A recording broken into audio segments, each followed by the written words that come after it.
Nah, ini namanya Pak Arman. Pak Arman itu sebelum bertemu dengan saya, tambang ilegalnya ditutup, naik ke sini nih.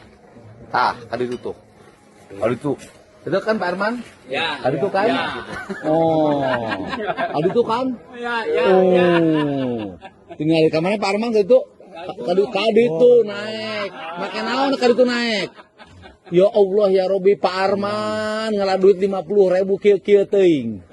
Nah, sekarang Pak Armannya asalnya penambang berubah menjadi penanam. Ya banyak. Tenang Bapak, pokoknya dapur ngebul engke lamun tangkalna aralus mulusnya gedean dibere bonus ti urang. Amin. Ya.